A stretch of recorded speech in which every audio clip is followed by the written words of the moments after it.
UP board class 10th subject math exercise 3.1। ये दो चरों वाला रैखिक समीकरण चल रहा था। एक इसकी बेसिक वीडियो मैंने बना दी थी और वो वीडियो आप लोग देख लें क्योंकि उसका अगली एक्सरसाइजों में काफ़ी योगदान है। और आज एक्सरसाइज 3.1 मैं प्रारंभ करने जा रहा हूँ और इसका क्वेश्चन नंबर 1। क्वेश्चन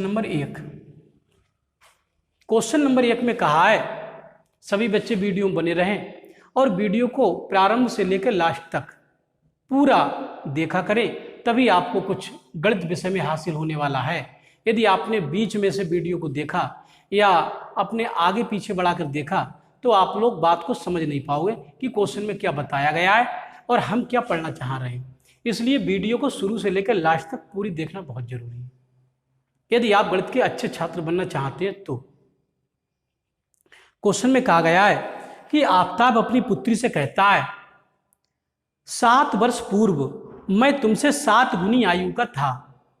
आफताब कह रहा है अपनी पुत्री से 7 वर्ष पहले की बात कर रहा है, पहले था अपनी पुत्री से 7 गुनी आयु का, और कह रहे हैं अब से 3 वर्ष बाद मैं तुमसे केवल 3 गुनी आयु का हो जाऊंगा। अब से 3 वर्ष बाद की बात की है और पहली कंडीशन में 7 वर्ष पहले की बात की है। तो अगले क्वेश्चन में कहा है, अगले क्वेश्चन में ये कहा है, क्या ये मनोरंजक है? इस स्थिति को बीजगणितीय एवं ग्राफीय रूप में व्यक्त करो। तो इस स्थिति को हमें बीजगणितीय रूप में समीकरण के रूप में व्यक्त करना है और ग्राफ भी हमें खींच के दिखाना है। तो मैं एक बार क्वेश्चन फिर रिपीट कर रहा हूं। आफताब अपनी पुत्री से कहता है, देखो यहाँ पर 2 कैंडिडेट लिए गए, एक तो आफताब लिया गया है और एक आफताब की पुत्री ली गई है और इन दोनों के बीच वार्तालाप चल रहा है। और वार्तालाप किस विषय पे चल रहा है? इनकी आयु के बारे में वार्तालाप चल रहा है। तो हमें ये तो पता नहीं है इस समय कि इस समय आफताब की वर्तमान आयु कितनी है और ये भी नहीं पता है आफताब की पुत्री की वर्तमान आयु कितनी है। तो इन दोनों को ही हम मान के चलेंगे। माना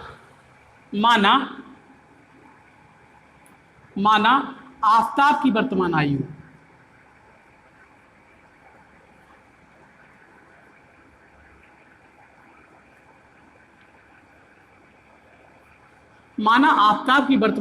x वर्ष है, x वर्ष हम ये मान के चले आफताब की जो वर्तमान आयु है वो x वर्ष है। तो ये बात समझ में आ गई होगी। और पुत्री की माना पुत्री की वर्तमान आयु, ये कहाँ है बना हुआ? पुत्री की वर्तमान आयु 22 वर्ष लेके चले, 22 वर्ष ये मान के चले पुत्री की वर्तमान आयु 22 वर्ष। सही। तो आगे क्वेश्चन पे ध्यान दें थोड़ा। मैं फर्स्ट केस में बात कर रहा हूं। प्रश्न में फर्स्ट केस में क्या कहा? पहली शर्त फर्स्ट केस में जो कहा है उस पर विचार कर रहे हैं। देखो, एक तरफ आफताब लिख लेंगे, आफताब, और एक तरफ पुत्री लिख लेंगे क्योंकि इन दोनों में वार्तालाप चल रहा है। और वार्तालाप किस विषय पे चल रहा है? वार्तालाप चल रहा है इनकी वर्तमान आयु पर। तो यहाँ पे ब्रैकेट में लिख देंगे वर्तमान आयु, और इसमें भी लिख देंगे, पुत्री के सामने लिख देंगे वर्तमान आयु। तो इनकी वर्तमान आयु के बारे में वार्तालाप चल रही है और इसकी वर्तमान आयु आफताब की हमने सपोज कर ली है x है, इसकी x सपोज कर ली है और इसकी सपोज कर ली है y। पुत्री की वर्तमान आयु को y सपोज कर लिया गया है। ये चीज हमने अपने पास से लिखी है, अभी क्वेश्चन में कुछ नहीं कहा। अब मैं क्वेश्चन पढ़ रहा हूं एक बार पुनः। क्वेश्चन में कहा है 7 वर्ष पूर्व, 7 वर्ष पहले की बात कर दी। अब एक बात बताओ, 7 वर्ष पहले हमारी आयु कम रही होगी नहीं रही होगी? अगर इस समय हमारी आयु 40 वर्ष है तो 7 वर्ष अगर पहले की मैं बात कर दूं अपनी आयु की तो वो तो कम रही होगी, 33 वर्ष रही होगी। तो अगर हम पहले की बात करते हैं तो आयु हमारी कम हो जाती है, मतलब घट जाती है। तो 7 वर्ष पहले इसकी घट जाएगी, x माइनस 7 हो जाएगी, और 7 वर्ष पहले इसकी भी y माइनस 7 हो जाएगी। तो ये 7 वर्ष पहले की आयु आ गई इनकी निकल के, मैंने 7 7 कम कर दिए। तो कह रहे हैं उस समय कहा इसने कि मैं तुम्हारी आयु का 7 गुना था, मैं 7 गुनी आयु का था, 7 वर्ष पहले मैं तुमसे 7 गुनी आयु का था। तो ये आफ्ताब कह रहा है 7 वर्ष पहले की आयु आ गई, और ये 7 गुनी आयु का था। ये 7 गुनी का मतलब है अगर ये कहीं अगर 10 वर्ष रही होगी ना तो ये 70 वर्ष का रहा होगा। ये एग्जाम्पल अपनी तरफ से दे रहा हूं मैं। अगर ये 10 है तो ये 70 का होगा, अगर ये 5 साल है तो 5 सत्ते ये 35 वर्ष का होगा, अगर ये 5 है तो 7 गुनी आयु 35 वर्ष हो गई, इस 10 था तो 70 हो गई। तो अभी ये कंडीशनें बराबर नहीं है, देखो बराबर कहाँ है, ये 10 है तो 70 है, ये 5 है तो 35 है। बराबर तभी हो पाएंगे जब इस साइड में 7 से गुणा कर देंगे। मैंने 7 से गुणा कर दिया इधर, देखो 70 हो गए। देखो 7 से इसमें गुणा कर दूंगा तो 7 पंजे 35 हो जाएगा। तो उस साइड में यदि 7 से गुणा कर दिया जाए, इस साइड में अगर 7 से गुणा कर दिया जाए तो ये साइड इसके बराबर हो रही है, जैसे मैंने उदाहरण में बताया था, इस उदाहरण में बताया था। तो अब मैं इसे मिटा दे रहा हूँ, इसका कोई मतलब नहीं था, ये तो मैंने अपनी तरफ से एग्जाम्पल लेके आपको समझाने की थोड़ी कोशिश की थी। तो ये समीकरण आपकी आएगी x माइनस 7 बराबर, अंदर गुणा कर देंगे 7 की y की मल्टीप्लाई 7y माइनस 7 सत्ते 49। तो ये समीकरण आ जाएगी x, 7y इधर आ जाएंगे माइनस के हो जाएंगे बराबर, ये माइनस के 49, ये 7 इधर जाएंगे तो प्लस के हो जाएंगे। तो ये समीकरण आ जाएगी x माइनस 7y बराबर 49 में से 7 घट जाएंगे तो माइनस के रह जाएंगे 42। ये समीकरण 1 बन गई। फर्स्ट केस से मैंने समीकरण 1 बना दी। अब सेकंड केस की बात कर रहे हैं, सुनो सेकंड केस में क्या कहा है। सेकंड केस ये दूसरी शर्त है आपकी। दूसरी शर्त में फिर बात इन्हीं में चल रही है, आफ्ताब में चल रही है और पुत्री में बात चल रही है। तो यहां से आफ्ताब, एक तरफ आफ्ताब लिख दे रहा हूं और ब्रैकेट में लिख दे रहा हूं इसकी वर्तमान आयु, वर्तमान आयु के बारे में बात चल रही है, और एक तरफ लिख दे रहा हूं पुत्री, और इसमें भी ब्रैकेट में लिख दे रहा हूं वर्तमान आयु, वर्तमान आयु। अब आफ्ताब की वर्तमान आयु x है और पुत्री की वर्तमान आयु y है, ये हमने पहले ही मान लिए, तो मैंने ये इसके नीचे लिख दिए। अब क्वेश्चन पढ़ रहा हूं सेकंड केस का, सुनो सेकंड केस में क्या कहा है। सेकंड केस में कहा है अब से 3 वर्ष बाद, आज से अब से 3 वर्ष बाद, अगर अब इस समय सपोज कर लूँ मेरी आयु 50 वर्ष है तो 3 वर्ष बाद जुड़ जाएगी 53 हो जाएगी। तो इसमें भी अगर 3 वर्ष बाद की बात की है तो 3 वर्ष इसकी बढ़ जाएगी आयु और 3 वर्ष इसकी बढ़ जाएगी, क्योंकि 3 वर्ष बाद की बात की इन्होंने, तो मैंने 3 3 जोड़ दिए, 3 वर्ष बाद की आयु आ गई इनकी। तो क्वेश्चन में कहा है 3 वर्ष बाद, वो कह रहा है आफ्ताब कह रहा है मैं तुम्हारी आयु का 3 गुना रह जाऊंगा। ये कह रहा है मैं तेरी आयु का 3 गुना, ये 3 गुना हो जाएगा। अगर ये 3 वर्ष बाद मान लो फॉर एग्जाम्पल 10 का हो गया तो ये 30 का हो जाएगा, 3 गुना हो जाएगा। तो अब ये बराबर कहाँ है, ये बराबर कहाँ है, तो मैं इस साइड में अगर 3 से गुणा करा दूं तो ये इसके बराबर हो जाएगी 3 नहीं 30, तो इस साइड में 3 से गुणा करा दे रहा हूँ तो ये साइड इसके बराबर हो जाएगी। ये तो एग्जाम्पल के तौर पे मैंने लिया था, तो ये चीज़ समझ में आ गई होगी। हल कर दे रहे हैं x प्लस 3 बराबर 3 की y की मल्टीप्लाई 3y प्लस 3 3 9, तो यहाँ से x माइनस 3y बराबर 9, 3 इधर जाएंगे माइनस के हो जाएंगे, तो x बराबर x माइनस 3y बराबर 9 में से 3 जाएंगे 6। ये समीकरण 2 बन गई। तो इस क्वेश्चन को मैंने बीजगणितीय समीकरणों के रूप में व्यक्त कर दिया। एक समीकरण ये आपकी, ये भी इसके नीचे लिख दे रहा हूँ, ये समीकरण एक है इसके नीचे लिख दे रहा हूँ, x माइनस 7y बराबर माइनस के 42, ये समीकरण एक है। तो ये बीजगणितीय रूप में व्यक्त हो गया क्वेश्चन, बीजगणितीय समीकरणों के रूप में व्यक्त हो गया। क्वेश्चन में ये कहा भी था, क्वेश्चन में ये कहा था, तो इस स्थिति को बीजगणितीय एवं ग्राफीय, अब ये तो बीजगणितीय पदों में व्यक्त हुई समीकरण है, अब मैं इनका ग्राफ खींचूंगा। तो यहाँ तक नोट कर लें क्योंकि अब मैं इसे मिटा दूंगा, और यहाँ से देखें, ध्यान दें।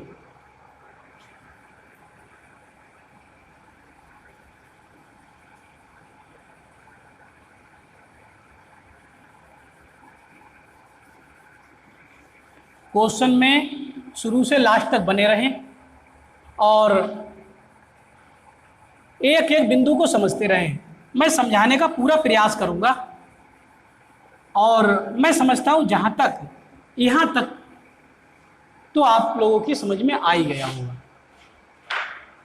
अब थोड़ी बीजगणितीय समीकरणें तो ये बन गई हैं, लेकिन ग्राफीय रूप में इसे कैसे व्यक्त करेंगे वो थोड़ा बताने जा रहा हूं अब मैं, तो उसके ओर भी थोड़ा ध्यान रखें।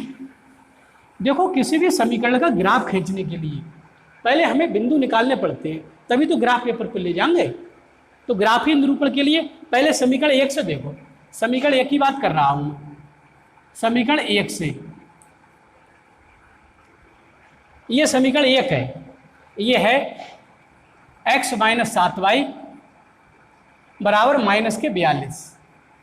मैं x ऐसी रख रहा हूं, ये 42 इधर ले आए तो प्लस के 42 हो जाएंगे, बराबर 7y माइनस के इधर जाएंगे तो प्लस के हो जाएंगे।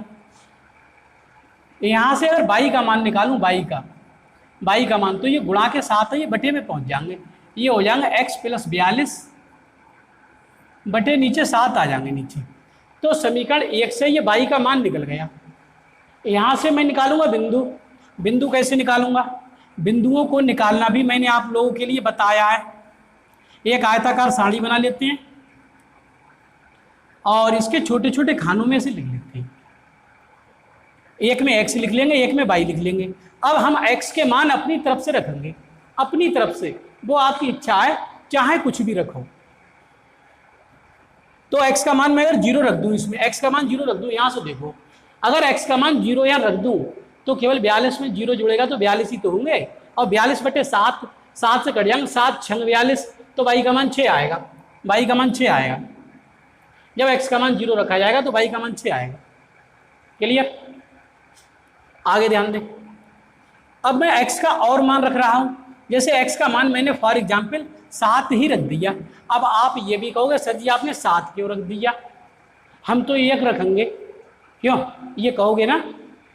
तो मैं अभी बताऊंगा मैंने 1 क्यों नहीं रखा। सुनो, जब यहाँ 7 रखेंगे x के स्थान पर तो 42 और 7 49 हो जाएंगे, 49, और 49 में 7 से भाग होगा तो 7 7 49, तो y का मान 7 आएगा। अब तुम्हारी बात पर आता हूँ 1 पर, तुम कहोगे हम 1 रखेंगे, रख लियो 1, रख लियो 1 रखो x के स्थान पे 1, तो 42 और 1 43, 43 बटे 7, 7 से काट लियोगे 43, 7 से 43 कटेंगे ही नहीं, इसलिए मैंने ऐसी वैल्यू रखी नहीं जिससे कटे ना। हाँ, -7 रख सकता था मैं, -7 x का मान, देखो -7 रख लियो। अगर x के स्थान पे -7 रख दूं तो 42 में से 7 घट जाएंगे, 42 में से 7 घट जाएंगे तो 35 बचेंगे प्लस के, और 35 में 7 से घटा 7 पंजे 35, तो पूरी वैल्यू 5 आ जाएगी, पूर्णांक 5 आ जाएगा। तो मैं ऐसी वैल्यू रख रहा हूं x की जिसमें 7 से भाग भी हो सके। अब शायद ये चीज समझ में आ गई होगी, इसलिए मैंने और वैल्यू नहीं रखना चाहिए। आगे ध्यान दें, ये तो समीकरण 1 की बात चल रही थी, 1 की। अब समीकरण 1 2 भी है, 2 में देखो जरा, 2 समीकरण है, तो इसके बिंदु आ गए निकल के 0 6 7 7 -7 5, इन्हें ले जाकर ग्राफ पेपर पर लगाऊंगा, अभी लगाऊंगा ग्राफ पेपर पर। अब समीकरण 1, ये 2 बची है, थोड़ा इससे भी देख लें। समीकरण 2 है x माइनस 3y बराबर 6, ऐसा है ना? तो x 6 इधर आ गए तो माइनस के हो गए, बराबर 3y इधर जाएंगे तो प्लस के हो जाएंगे। y का मान निकाल लेंगे, y बराबर, ये 3 गुणांक हैं तो बटे भी तो आएंगे, तो ये मिलेंगे x माइनस 6 बटे नीचे 3। अब इससे भी एक आयताकार सारणी बना रहा हूँ, ये इसके लिए बना रहा हूँ, इसके लिए इधर, ये इसके लिए बनाई थी इधर, तो इसमें भी मान रख देंगे छोटे छोटे, इसमें x लिख दे रहा हूँ, इसमें y लिख दे रहा हूँ। अब मैं x का मान रख रहा हूँ, चलो x का मान मैंने 0 रख दिया, x का मान 0 रख देंगे अगर, तो माइनस के 6 ही तो मिलेंगे, माइनस के 6 में 3 से भाग हो जाएगा, तो 3 दूनी 6, वैल्यू माइनस के 2 आएगी, y की वैल्यू माइनस के 2 आ जाएगी, y बराबर ही तो मिलेगा, तो y की वैल्यू आ जाएगी। सही। अब मैं x का और ऐसा मान रख रहा हूँ, चलो x का मान मैंने 6 ही रख दिया, लियो x का मान 6 रख दिया मैंने। अगर मैं 6 रख दूँ यहाँ तो 6 में से 6 जाएंगे तो 0, और 0 को 3 से भाग होगा तो 0 ही तो मिलेगा, तो y का मान 0 ही मिलेगा। एक वैल्यू ये रख दी, आप भी अपनी तरफ से कोई रख लियो, लेकिन ऐसे ही रखना कि 3 से कट भी जाए, रखो चाहे कुछ, वो आपकी इच्छा है। तो x का मान मैं और रखे दे रहा हूँ, x का मान यहाँ रखे दे रहा हूँ माइनस के 3 रखे दे रहा हूँ। लियो -3 रख दिया मैंने, -3 रख देंगे x का मान, तो -3 तो ये मिलेंगे और -6 ये, तो -9 हो गए, -9 और 9 में 3 से भाग होगा तो 3 3 या 9, तो -3 ही तो मिलेगी वैल्यू। -9 हुए तो 3 से भाग 3 3 तो y का मान -3 ही तो आया, तो ये आ गया। तो मैंने इस समीकरण के लिए भी बिंदु निकाल लिए, बिंदु निकल गए। अब मैं ग्राफ खींचूंगा इनका।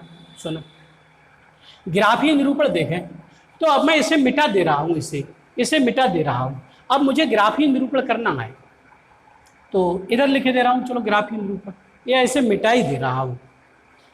यहाँ बात बन नहीं पा रही है, अब इसे मिटा दे रहा हूँ।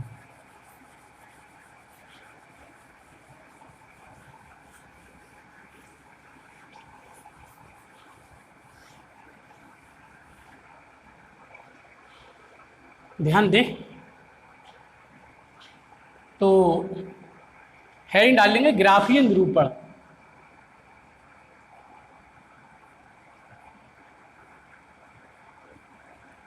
ये वीडियो थोड़ा बड़ा बन रहा है, लेकिन ऐसा नहीं है कि आपकी समझ में ना आए। इसके बाद में क्वेश्चन मैं शॉर्ट में ही कराऊंगा, ये बात आपको पूरी बतानी बहुत ज़रूरी थी, तो इसलिए वीडियो में बने रहें लगातार। और आप लोग जानते हैं ये एक्स एक्सिस होती है। अच्छा, इसके बिंदु यहाँ लिखे दे रहा हूँ मैं, यहाँ बिंदु, क्योंकि ये ग्राफ थोड़ा इसे भी मिटाऊंगा अभी। बिंदु तो इसके आ ही गए, निकल गए 0 -2, 0 -2 और एक 6,0, एक -3, -3। इसके तो बिंदु आ गए। एक्स वाई निर्देशांक दोनों थे, ये एक्स ये वाई, ये एक्स ये वाई, एक्स वाई, तो 0 -2 6 0। ऐसे इसके भी बिंदु लिखे दे रहा हूँ। इसके बिंदु कौन कौन से आएंगे वो भी यहीं लिखे दे रहा हूँ, बिंदु लिखे दे रहा हूँ। इसके बिंदु आएंगे 0 6, ये आ गया 0 6, और एक बिंदु आएगा 7 7, और एक बिंदु आएगा -7, 5। तो ये बिंदु इसके आ गए। अब मैं इन बॉक्सों को मिटा दे रहा हूँ, इनके बिंदु मैंने लिख दिए, ये इन डिब्बों को मिटा दे रहा हूँ। ये जो बॉक्स बने थे, आयताकार जो साड़ियाँ बनी हुई थी, इसे मिटा दे रहा हूँ।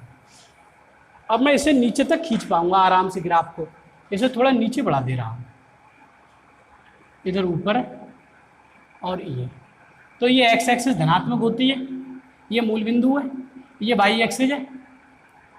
वाई एक्सिस का ये प्लस की वाई एक्सिस होती है, नीचे वाई माइनस का होता है, एक्स उधर प्लस की होती है, एक्स इधर माइनस की होती है। इस कार्तीय तल के बारे में भी आपने कक्षा 9th में पढ़ रखा है, ध्यान दें। अब सबसे पहले ये जो समीकरण 1 थी वो ये थी, ये उसके निर्देशांक ये थे, ये इधर समीकरण 1 के निर्देशांक में निकाले थे लिख के। तो पहले x पे 0, y पे 6, तो x पे चलो ही मत, x पे इधर चलेंगे ही नहीं, क्योंकि x पे 0 निर्देशांक है यहाँ। y पे प्लस का 6, तो y पे 6 चलेंगे, 1 2 3 4 5 6। तो ये बिंदु आएगा यहाँ पर, ये आएगा 0,6। तो यहाँ लिख सकते हैं शॉर्ट में, यहाँ कहीं 0,6 लिख देना, इसे 0,6 इसे लिख देना, 0,6। ये ध्यान रखना 0,6 है। अगले x पे प्लस के साथ, y पे भी प्लस के साथ, x पे प्लस के साथ 1 2 3 4 5 6 7, और y पे भी प्लस के साथ, y प्लस के साथ, तो 1 2 3 4 5 6 7। तो ये बिंदु आया निकल के, ये बिंदु आया 7,7। इसके यहाँ पर लिखे दे रहा हूँ मैं 7,7। ये 0,6 बिंदु ये। एक और बिंदु है -7,5, x पे -7 तो इधर चलेंगे, -7 x पे 1 2 3 4 5 6 7। तो x पे -7, y पे प्लस के 5, y पे प्लस के 5 चलेंगे, 1 2 3 4 5। तो इस सीध में आएगा करीब, इस सीध में आएगा 5, 1 2 3 4 और 5, करीब यहाँ आएगा बिंदु ये। तो ये बिंदु आया -7,5। तो इन बिंदुओं को मिला देंगे, तो ये स्ट्रेट लाइन आएगी सीधे, क्योंकि दो चरों वाले जो समीकरण होते हैं वो स्ट्रेट लाइन शो करते हैं। मैंने बेसिक वीडियो में बताया भी था। तो ये स्ट्रेट लाइन शो कर रहा है। देखो ये कौन सी समीकरण थी, ये पहली समीकरण ये वाली थी, ये x - 7y = -42। तो इसके ऊपर लिख भी सकते हैं हम, ये जो रेखा जा रही है आपकी, इसके ऊपर लिख सकते हैं हम x -7y बराबर -42। तो ये वाली रेखा थी, ये रेखा मैंने इसका ग्राफीय निरूपण कर दिया, ग्राफ खींच दिया इसका।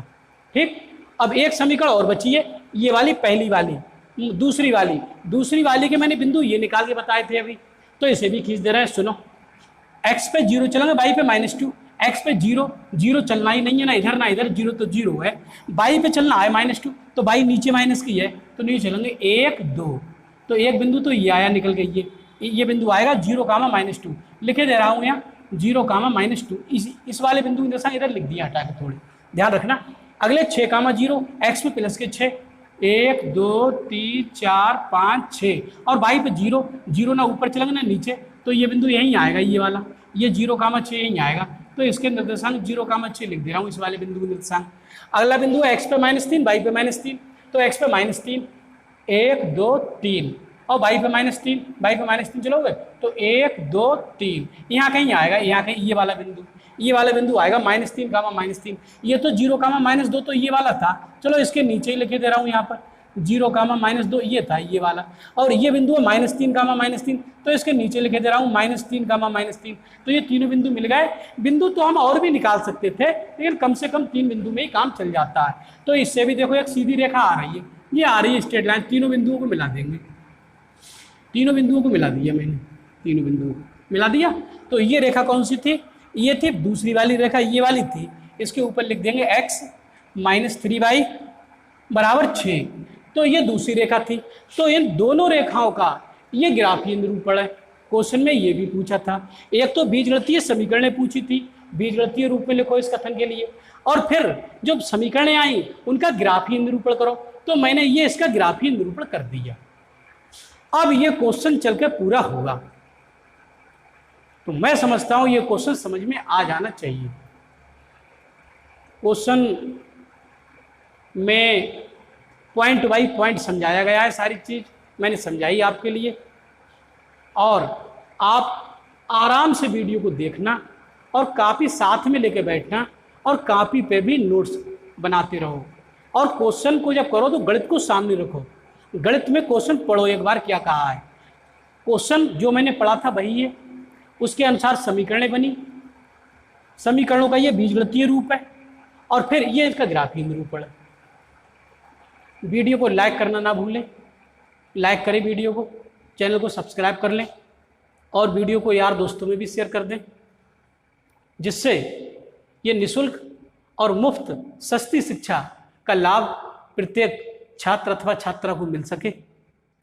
तो मैं समझता हूँ ये क्वेश्चन समझ में आ ही गया होगा।